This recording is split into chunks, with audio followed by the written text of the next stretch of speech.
Hey folks, Kevin here. Well, it's October 23rd, 2019. I'm up in the second food forest. This is the food forest that we put in. That's to the north of the house. The first food forest is to the south of the house.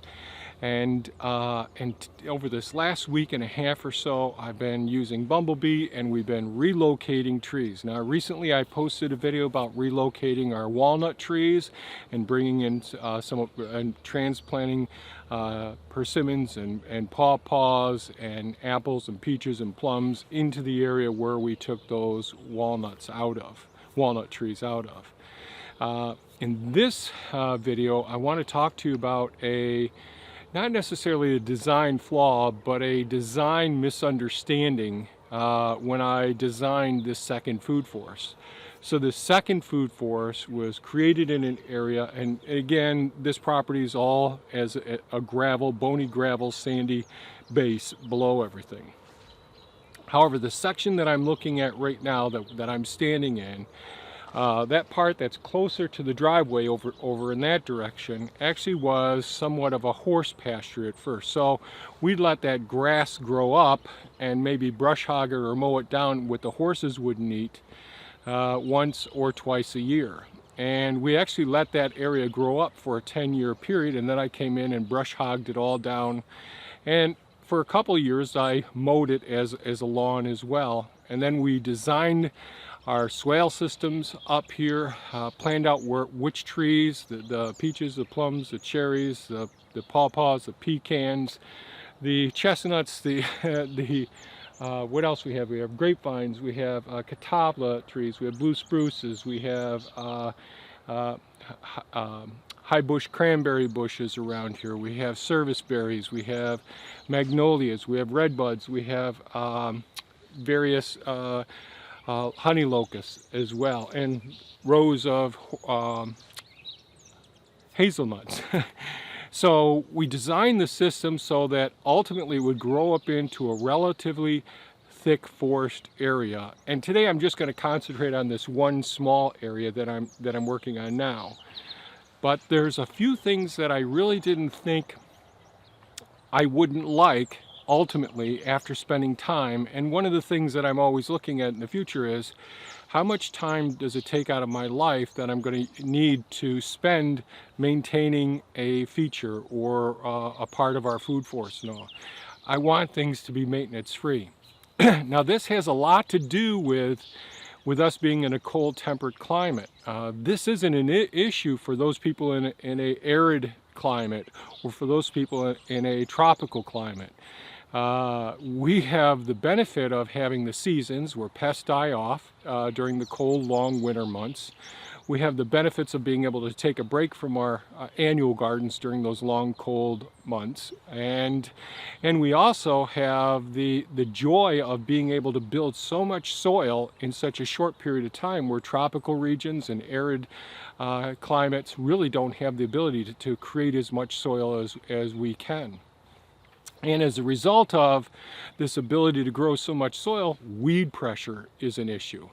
And weeds can be anything from trees that you don't necessarily want. We have such an abundance of wildlife here that the birds and the mammals, everybody brings in different seeds, and they can populate areas. And when you're first establishing some of these canopy and subcanopy tree layers, what ends up happening is you get lots of competition to pioneer species such as the quaking aspen, the poplars around here, and birches and all that can shoot up like crazy and completely outgrow some of the other fruit production and nut production trees that you have. So that's our situation here. We have a rapid soil production area we live in, which is absolutely fantastic, but it means spending more time trying to control the competition from the weeds and the pioneer species while we're trying to establish the more desirable food forest species that we want in the area. I hope that makes sense. So when I cut in these swales, on the other side of this mound behind me, right here to the right of the screen, my left, there's a swale there. And this swale is not necessarily on contour, but the base of it is level, and we direct the water to our bioremediation and soil collection system. But this video is about that swale and the mound that I created on this side of the swale, which is the downhill side, the downward slope. And I've been working on this. I've gradually gone ahead and made this, instead of more of an acute mound on the downward side. So initially I made the mound so it was much taller than it is wider, despite the length. I'm not talking about the length of the mound alongside the swale. I'm talking about the breadth of it, the width of it. And because of our high rains at some time, or the snow melt, if this is more of an acute, more of a severe change in elevation, that mound, water can accumulate on the lower side, sit there for a while, and you get lots and lots of grass and weeds growing up in this area, and it can get soggy and boggy as a result of the tremendous weed growth or grass growth in this area. So the depth of the soil in this area here, which I've been digging up the plants, used to be, you know, the topsoil was probably 6 inches deep. Then we get down to a little bit of subsoil, and then get down to that gravel and all. Right now it's about 2 feet deep, is with or 1.5 feet deep, the topsoil, and then you still have just a few inches of the subsoil. So it's really grown up, and one of the reasons that I would say that that's grown up, because of trying to invite all of the honeybees and the various insects and the fly-catching birds and all, bringing all of those into this area, I would mow this very infrequently, maybe once or twice a year. So the weeds and the grass would be over my head, and I'd come through with the Dixie chopper, the big mower, and break it right down. That allowed a great deal of carbon and nutrients to be sequestered into the soil and gradually build up the soil. And as a result, the areas that I wouldn't get a lot around clean so well would be the areas around the hazelnuts. There's a whole bunch of tree tubes. I'm not sure that's showing up in this video. And then there's the area right up next to the swale. So those areas build up much more soil, which created a small recess area where water could collect. And so one of the things I'm doing to correct this is digging up the trees and raising them up higher, and paying close attention to the cages that are around the tree to protect the trees from deer browse and from deer rub. This time of year, the deer with the antlers are going to come out and start rubbing on the trunks and the branches of the trees. So I have like the tomato cages, the tree guards around all of them. And so with the space between the cages that protect the trees, I want to be able to easily maneuver with my 6-foot wide mower to go around it. The other thing is, it dawned on me later on, instead of having these trees right on a mound that's right at the peak of the mound, it becomes more challenging to harvest all of the fruit and all, especially when the trees get to be more of the canopy ones. So I've got to get my 3-legged ladder up there, and it's not as secure if it's an acute angle. I want it more of a gradual slope as well. And I want the tree a few feet away from the peak of the area, actually just slightly downhill side, where I still don't have to worry about the roots becoming saturated, but I've got a good base that I can walk around and set the ladder up on the other side of the tree as well, on the higher part. That way it's much easier to maintain, and I can get a better established ground cover in, that I don't have to worry about the weeds that are in the swale itself coming up and cropping into the area where the ground cover is going. So I hope that's making sense. What I'm going to do is get the my GoPro mounted head cam on and just walk around a little bit to show you what I mean. Okay, I'm standing right next to the swale. Up in this direction is where the third food forest is. I'll be making a video about that real soon. That's where the walnut trees were transplanted to. This is where the large composting system that I use is. I'm taking out the compost now for some of these areas. This is the raspberry patch. It's about a 300-foot long raspberry patch that I didn't even bother with this year because the weeds coming up being too closely associated with the swale. Really, it's worked out great in the past, but this year I didn't have any time to do any weed control and mow down the swale system. And what I discovered was this system, this design with the raspberry bushes being right close to the swale like this doesn't work out at all. And with the high mound that's alongside of the swale system, so here I am standing in the swale, and the swale goes down to another swale here and goes into the pond 2, which is right over here. But this mound is so narrow and so tall that all of the berry bushes and all, and the trees, the apple, peaches, plums. Here's a sweet Georgia peach right here, really delicious peach tree here. Well, these are hard to maintain, and until I see, you know, sometimes I even forget they're here because there's so much competition with all of the weeds that are here. Now that does help out with hiding the trees, and the deer don't do the browsing on these trees nearly as much, but we have lots of weed competition, which doesn't help me with my transition of the soil content from going from a bacterially dominated soil to a more fungally dominated soil that really supports the growth and development of a mature food forest that we want. And it's a challenge to get up in there. The other thing about when the weeds and the bushes, it gets to be this thick, heavy mulch area that's at the base of these trees, and that encourages voles to go ahead and start chewing at the bark of the base of those areas. Now we're getting over here. This is still a little bit too steep. Now last year I worked on filling in some of the area next to the mound, but this year I decided I'm going to dig up the trees that were in different locations around here. I have multiple trees in here. I moved a lot of them out, but the ones that are here, for the most part, I'm digging them up and raising them up above level. I want the spacing between the cages that surround the trees to be wide enough that I can easily maneuver a riding mower in here initially.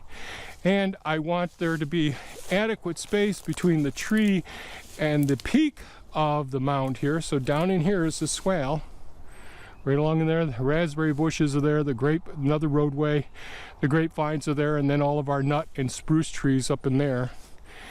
But here I am standing on the crest of this mound next to the swale. I want it to be very easy for me to get around these trees. This pecan here, I'm going to go ahead and let stay right in this location up near the peak. There's 3 pecans that I'm going to leave like this.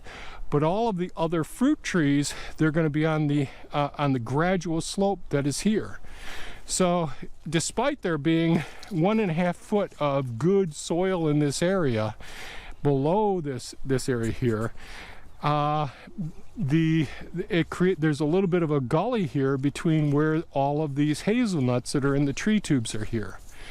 So I need, as the weeds and grasses grow up here, I need to maintain and get this to be more of a gradual slope. So I'll bring in many loads of wood chips and build this up and make it go right over the crown of that mound there next to the swale.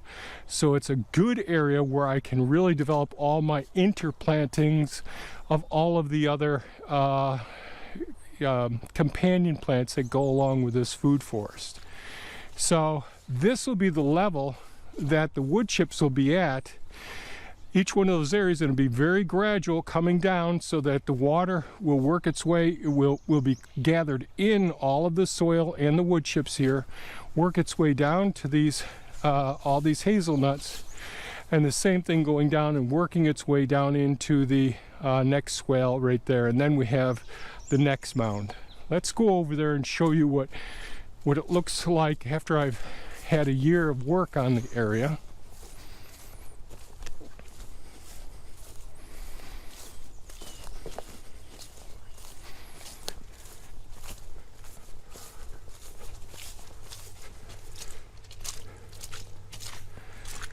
I have a couple more. I got a red bud and a magnolia I've got to take out of here. Now here's another swale system here. And this is the slope that I'll be working on. I did some work on it already, but this is to mitigate the big severe floods that we get every once in a while. And this is pond 2 over here.